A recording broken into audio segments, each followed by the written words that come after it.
I'm genuinely excited about just being in an Islamic environment where the wife and kids could walk around at night and know that they're safe. Because when was the last time a crime happened in Bahrain? You know, without disrespecting Australia and the Western countries, because it's not a Muslim country, they don't understand what an Islamic product is as well. It's like really self-regulated, the industry. Like the Islamic finance industry in Australia, who's regulating it? Who says what's halal? If someone says something's halal here, who's saying it's not halal? No one. They can claim whatever they want. Once upon a time, the better life for your family was in the Western countries. It's shifted quite a bit now. There's another part of the world that is now welcoming people in, because admittedly the Middle East wasn't always the most welcoming place. There were structural restrictions. They've lifted all those requirements now. They're open to all cultures, shapes and sizes, everybody coming in and respecting each other's values. I want to get all of your intakes on the personal side of moving to an Islamic country. I know we touched on it a couple of times in the past, and we talk about it a lot, right? The differences between living in a Western country and an Islamic country as a Muslim. It's poles apart, right? Like Mazza, you have 2 daughters. I have 2 daughters. You have 3 kids that grew up and doing their own thing. But like, it's completely different. And taking the products to an Islamic environment and then moving there is an exciting thought on a personal level as well, right? Now I've been to Bahrain 4 times. I think you've been there like 6, 7 times now. Too many times. It's really exciting. You just walk out there, Muslims everywhere, and maybe one day they'll be buying stuff with the halal money out, but that's a different story. But like the thought of that, I think that's what I'm most excited for, because when I moved to Bahrain, like Hejaz stuff aside, I'm genuinely excited about just being in an Islamic environment where the wife and kids could walk around at night and know that they're safe, right? Because when was the last time a crime happened in Bahrain? I tried Googling it, and I think it's 45 years ago. Yeah, it was like donkey years ago. Because funny thing with Bahrain, there's only 2 ways of exiting, which is through the airport or the bridge. Yeah. And so you got 2 ways of running away, because it's like this big, It's an island. right? It's an island, and you hurt someone, you are stuck in an island. Like you can't go anywhere. So I'm pretty excited about that thought. It's just a quick drive to Saudi Arabia. You could drive to Qatar. You could drive everywhere. And knowing that potentially all the Hejaz products could be everywhere in the Middle East, exciting thought. Exciting thought. Well, obviously that's another one of what lured me there as well. Look, as I said, I don't know anything other than the Western countries. Like I grew up in Australia. Obviously, I was born here.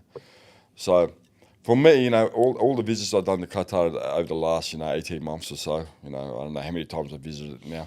And it's not just Bahrain, it's the Middle East as well. It's clean, it's values and values that I enjoy, that I can relate to, and obviously religion as well, clearly. You can live your din comfortably there. There's prayer places everywhere, every shopping mall and everywhere you go, you can pray. Essentially, there's facilities everywhere. And just the people as well, you can relate to them, It's a very comforting place, and frankly, you don't feel stressed there. I'm just being honest with that. You don't feel stressed. You can walk out in the streets any time of the day and feel comfortable, just relaxed. No stress, no headaches, no one shouting or screaming, no homeless people. I got to say, I actually look forward to going there all the time. It's just so relaxing and comfortable. And even the traffic, you don't feel stressed driving in the traffic there. So obviously I've driven there a few times now, and the traffic is quite comfortable. It's not too congested, unless the Saudis come. They make it a little bit more stressful, the traffic. That's Thursday nights, and they leave on Saturday night.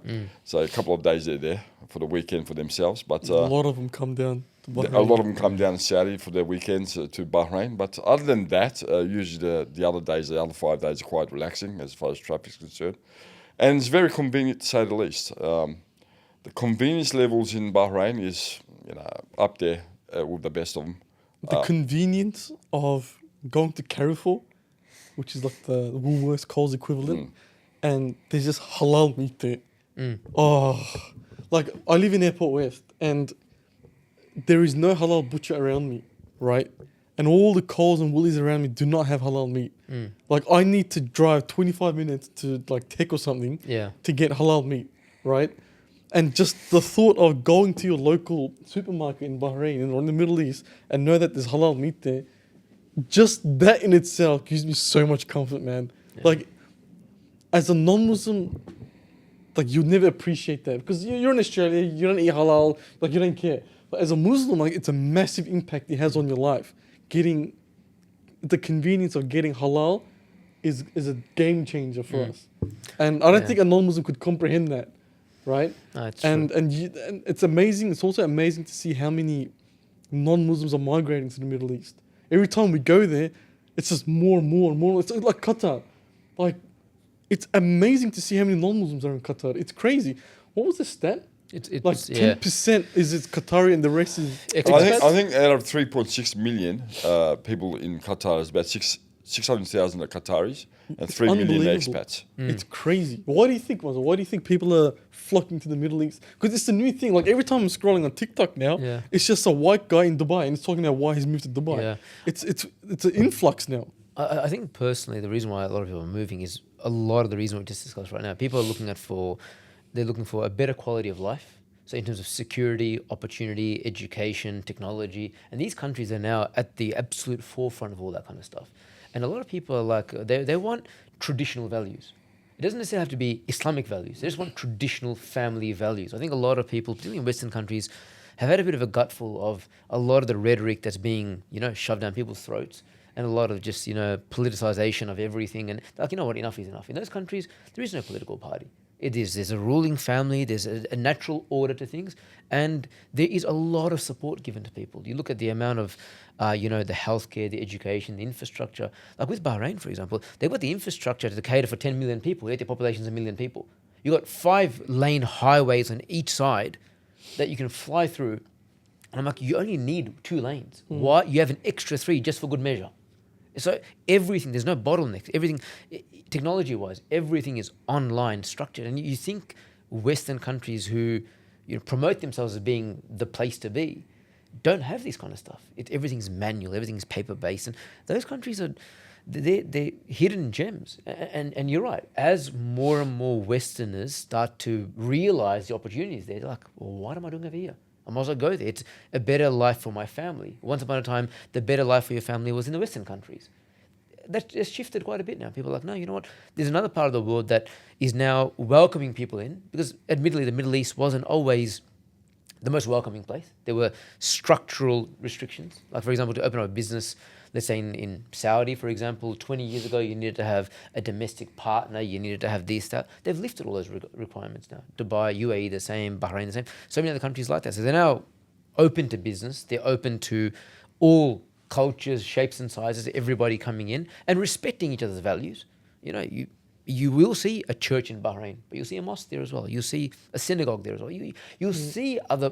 So it's not as if it's just an Islamic state as such. And the good thing is, like, I don't know if you've seen it, like in Dubai, all of the supermarkets now are having a closed-off section that sell pork as well, right? So a lot of the Westerners are wanting that pork product, right? They want to eat pig, right? And they close it, like, respectfully, like, no fight, no nothing. It's just like, here it is. You could If you want to take it. live peacefully and get what you want. Yeah. It's closed off, respected, right? Over here, man, they just throw you like 2 little processed rubbish, halal, you eat that shit, right? Like Yeah.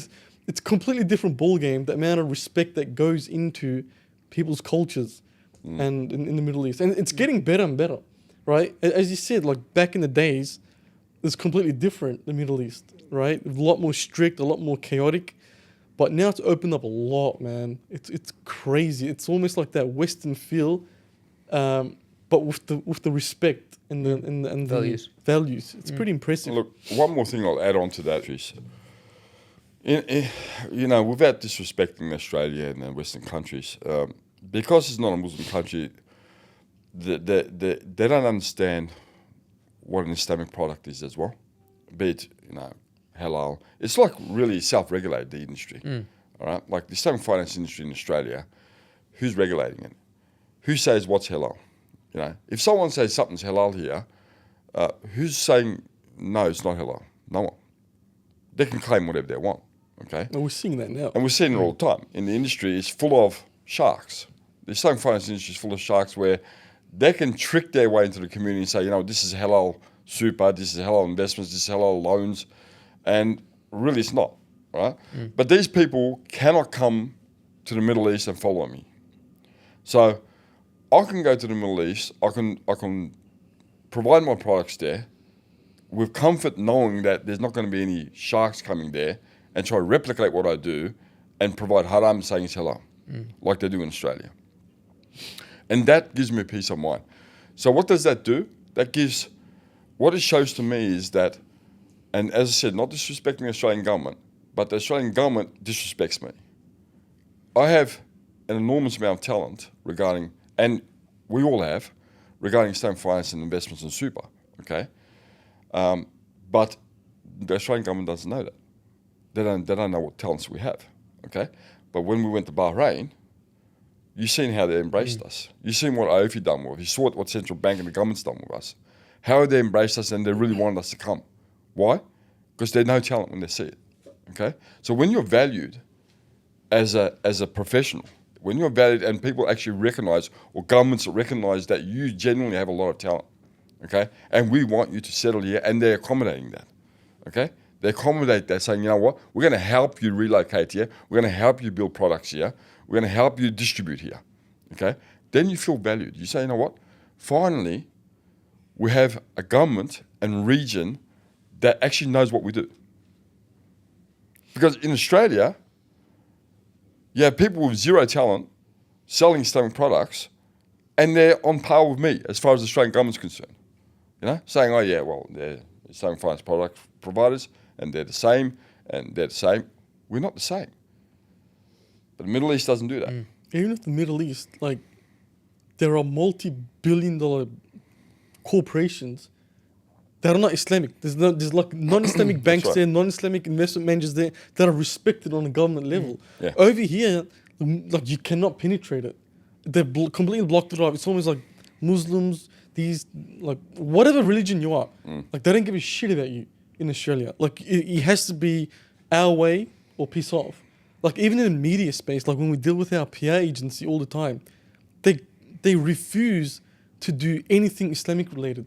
The government, the media agencies, they don't want to borrow it. They don't want to borrow it. It has to be the white method. And when you look at the Middle East, sometimes in the Middle East, the biggest banks are actually not even Islamic banks. No, they're right? not Islamic, yeah. That just shows the depth of diversity that the Middle Eastern countries have. And in a developed country like Australia, it's almost like a dictatorship. It's all it's this masked dictatorship that you have to follow our way. But see, just to get onto that, and the only reason why the biggest banks in the Middle East are actually not Islamic, okay, is because very few can actually do properly Islamic, and they don't give licenses to those ones that can't actually do properly Islamic, and that's why I like the Middle East. Okay, you cannot get the mobs here in Australia go and open up in the Middle East and get a license because they're not AFI compliant. They're not Islamic. All right. They will never get a license in the Middle East. I will open up in the Middle East this year. I'll distribute more products. I dare the so-called competition in Australia to come and open up there. They never could do it because none of them actually build their own products properly. None of them. And that's what I love about it. Even the UK people, a lot of those players in the UK and Western countries, they won't be able to open in the Middle East. They won't give them the license. They'll pop the hood. They'll say, is it your product? Most of them are not their product. The ones that are their products are not even compliant. So they won't get a license. So therefore, very few people can actually get a license in the Middle East and distribute because they're scrutinized. You can't literally bullshit your way there. You can do it in Australia because no one's looking. No one even knows what to look for. All right? So you can do all the rubbish you want and say, you know what, this is halal, man, here. And the community don't know what to look for. The government doesn't know what to look for. They'll take it. You can't do that in the Middle East. The government they'll pop it up and say, get the hell out of here. Piss off. And that's what I love about it. They know our value. They've seen it. They love us. And you know what? Finally, our talent is recognized. And that's why I love the place.